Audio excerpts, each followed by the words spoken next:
the Feels Like Heaven, I'm so glad you mentioned that. Kenny Vaughn, he's actually a classmate of mine at Harvard. He was an engineering student, but had incredible musical chops. And he submitted that track, and I was like, this is beautiful. We got to use this thing. And so it was one of those things where, like, not a famous guy, not signed to any label, but I just thought he just made a great piece of music. Let's use it. Yeah. And the feet bit, again, I was just looking for a device to show his growth as a person. And I thought, well, the feet is the perfect metaphor because he's so picky that she can be beautiful, but if she's got, hammer toes, she's out. And then when he meets a girl who's literally perfect head to toe, he thinks he's found the right one. But it's not until he meets the girl and he doesn't even notice her feet, that's when we know that he has gone to the next level as a person. I also knew that Eddie had a thing for feet, and I knew that he would like the idea. So when I pitched it, he goes, "Did you know I had a thing for feet?" And I was like, "No, really?"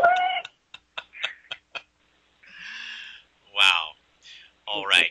Now, I want to touch back on, I think the next project you worked on was Bebe's Kids, which most of us, definitely recognize as maybe your way of paying tribute to Robin Harris, who, was such a huge, I think, reason as to why House Party, the first one, was so funny. Can you talk a little bit about that project? Sure.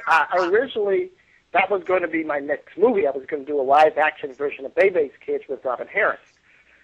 And then when he passed away, we just thought, well, we just can't let it end there. We've got to keep the memory of Robin Harris alive. So we ended up deciding to do it as a feature film.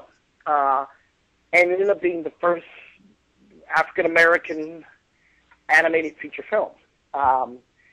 There's a whole generation of kids that have grown up on it.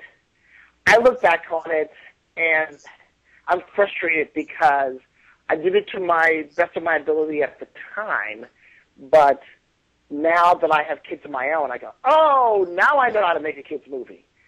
So that's one of the things I can't wait to revisit that arena and to do it with a deeper understanding of how to make entertainment for that audience.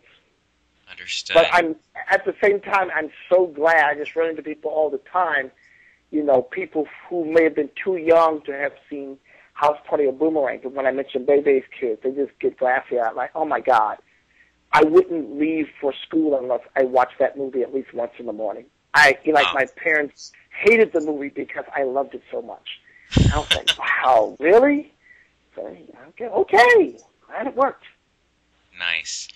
One of the things I wanted to also bring up is it seemed in the early 1990s, maybe really even perhaps beginning with Hollywood Shuffle in 87, there seemed to be a rush and a renaissance of black filmmaking, whether you're talking about, yourself, Rusty Cundiff, certainly Spike Lee.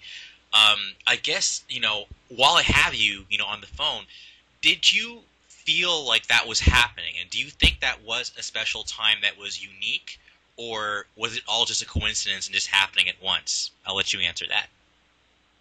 It was a special time. There was this rush and a push, and all of a sudden there's a breakthrough.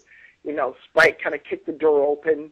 I know he personally helped me get my deal going, and, each success begat the other. The success of I'm Gonna Get You Sucker helped House Party get made. The success of House Party helped New Jack City get made. So it was a fantastic time. The other important thing was that studios had no idea what the heck we were doing, why why these movies were really working, but they were like, look, they don't cost much, maybe these, let's give these guys a shot. And there was a tremendous amount of opportunity. And one of the unfortunate thing is the same way each of our successes helped the others. Finally, when a movie failed, it meant 3 other movies didn't get greenlit because And the other frustrating thing is studios start going, oh, we know what this audience wants to see, and they started sort of dictating a certain kind of formula. So the kind of creativity that you were seeing in those early films got kind of stamped out by Hollywood. And at the same time, we as filmmakers were just new to this new system, and we didn't always know the best way to navigate it. So it was an amazing time. You know, I feel like, you know, we've had some real setbacks in terms of where black film is right now, but, you know, at the same time, these things move in cycles. Right. Mm-hmm. Then you moved on to Cosmic Slop, which was a television show, Mm-hmm. and I believe you did an adaptation to the Space Traders. Did you want to comment on that at all, or should I? Sure. Okay, go for it.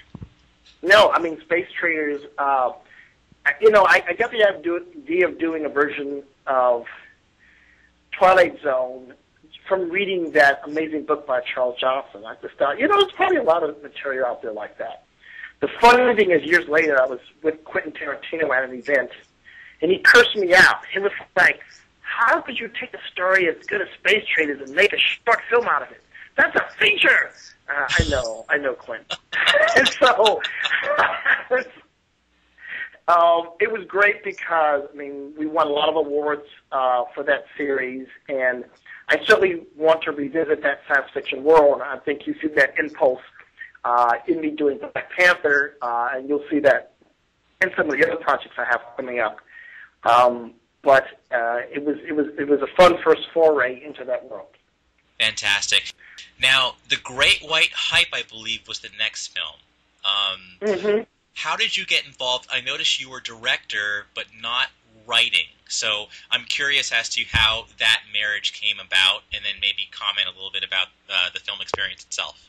That movie, again, was brought to me by, you know, agents like, hey, Reggie, this is really interesting material.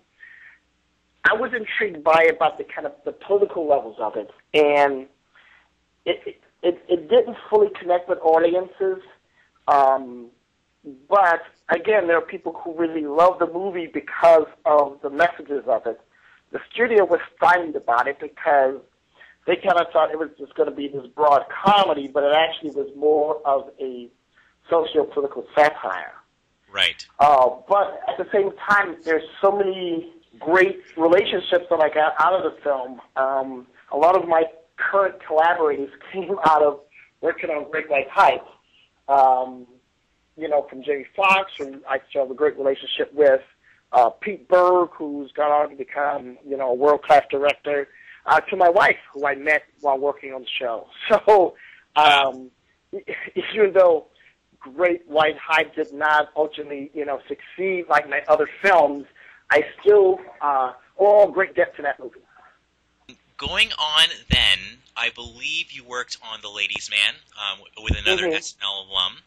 Can you talk a little bit about that as well? Sure. This is where I've totally sort of lost my way. Again, great working on an SNL movie, kind of getting into that world, and Tim Meadows was a great guy. But, you know, for the first time in my career, really felt the heavy hand of the studio on me in terms of, this is how we want this made.